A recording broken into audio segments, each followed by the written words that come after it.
पण त्याची झळ बाबासाहेबांच्या शिक्षणाला लागू दिली नाही। त्या त्यागमूर्ती रमाई आसवांचे अंगार केले, पंखांनी आभाळ पेलले, जीर्ण रूढींचे पहाड फोडून विद्रोहाचे सुरुंग पेरले, अशी ती ज्ञानमाऊली, समतेची सावली, विद्येची खरी देवता क्रांती ज्योती सावित्रीबाई फुले। तसेच या ठिकाणी मंचावर उपस्थित सर्वच मान्यवर, मी त्यांची नावं नाही घेतली तरी चालेल, कारण की इथं उपस्थित सर्वात माझ्यापेक्षा मोठी आणि आपापल्या क्षेत्रातील चंद्र सूर्य तारे आहेत। या ठिकाणी मी काही जास्त वेळ घेणार नाही, फक्त हा संगीताताईंनी जो कार्यक्रम आयोजित केला हळदी कुंकाचा, या ठिकाणी आल्यानंतर काही आपल्या मुस्लिम महिला आल्या, मी जाणून बुजून म्हणल, कारण की माझ्याकडे ताई मला चांगलं ओळखतात, मी कोणताही भेद करत नाही। मुस्लिम महिला आल्या, बरेच महिला आल्या, त्यांच्याशी आम्ही बोललो, चर्चा केली।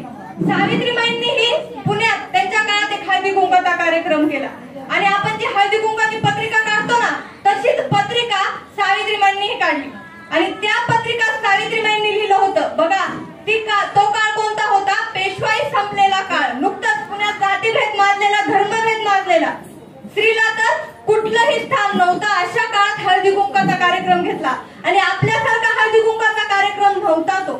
तर सावित्रीबाईंनी जी पत्रिका काढली होती, त्या पत्रिकेत सावित्रीबाईंनी लिहिलं होतं की पुण्यामध्ये 13 जानेवारीला हळदी कुंकाचा कार्यक्रम होणार आहे, तरी सर्व महिलांनी आपापल्या लेकी सुनांना घेऊन इथे यायचंय आणि सर्व महिलांनी, फक्त सुहासिनी महिलेनं नाही तर सर्व महिलांनी तिथे लेकी सुनांना घेऊन यायचंय आणि ज्या कोणी महिला येतील त्यांना एकाच जाजमावर म्हणजे एकाच चटईवर बसवलं जाईल। आता पुण्यासारख्या ठिकाणी तो काळ अभ्यासल्यावरच कळतो। मला वाटतं ज्यांनी ज्यांनी सत्यशोधक पाहिला त्यांना काही जास्त सांगायची गरज नाही। म्हणजे ज्या काळात, पुण्यासारख्या काळात जर एखादी शूद्र स्त्री असेल, म्हणजे आता उच्चभ्रू सोडून सगळे शूद्र असायचे, त्या शूद्र स्त्रीला ब्राह्मणाच्या आसनावर बसायचं स्थान नव्हतं, त्या सर्व स्त्रियांना एकाच आसनावर बसवलं जाईल, म्हणजे विधवा स्त्रीलाही सुद्धा मान, सन्मान आणि स्वाभिमान देण्याचं काम सावित्रीबाईंनी त्या हळदी कुंकाच्या कार्यक्रमातून केलंय आणि तो विचार आज आपल्याला पुढे घेऊन जायचंय। फक्त एखादी जर संक्रांतीचा काळ असेल तर एखादी विधवा महिला समोरून झाली तर आपण तिला अपशकुनी म्हणतो। मला सांगा, एखाद्या तरुण स्त्रीचा नवरा जातो, आता कोरोनात किती प्रसंग असे घडलेत, एखाद्या तरुण स्त्रीचा नवरा गेला, ती स्वतः सासू सासरे कुटुंब लेकरं बाळा सांभाळते, स्वतः कर्तृत्वानं कुटुंब जगवते, ती स्त्री अपशकुनी असते का? तुम्ही सगळ्या स्त्रिया आहे तिथं, ती स्त्री अपशकुनी असते का? अजिबात नाही। मग तिचा आपल्याला विटाळ का? तिला आपण सन्मान का द्यायचा नाही?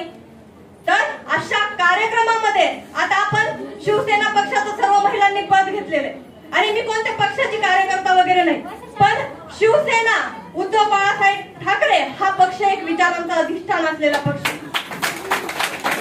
प्रोफेसर ठाकरे यांचा खूप मोठा विचारांचा वारसा उद्धव बाळासाहेब ठाकरे यांना मिळालेला आणि एक पुरोगामी विचारांचा अधिष्ठान असलेला पक्ष आहे। म्हणून मला सगळ्या इथं बसलेल्या ज्या महिलांना त्यांचा अभिमान वाटतो, कारण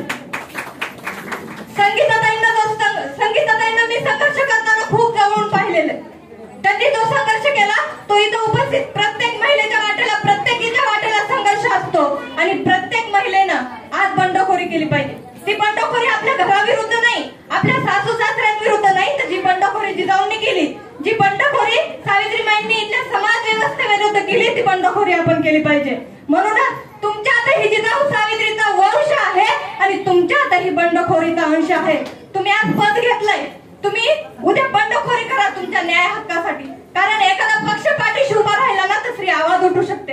आताच मान्यवर बोलताना म्हणाले की तुम्ही काम करा, आम्ही तुमच्या पाठीशी उभा आहोत आणि हे काम आता जे पुढच्या वर्षी संगीताताई कार्यक्रम घेतील ना, तेव्हा तुम्ही मोठ्या पदावर गेलेला असतात आणि तेव्हाही तुम्हाला पाहण्यासाठी मी नक्कीच आहे।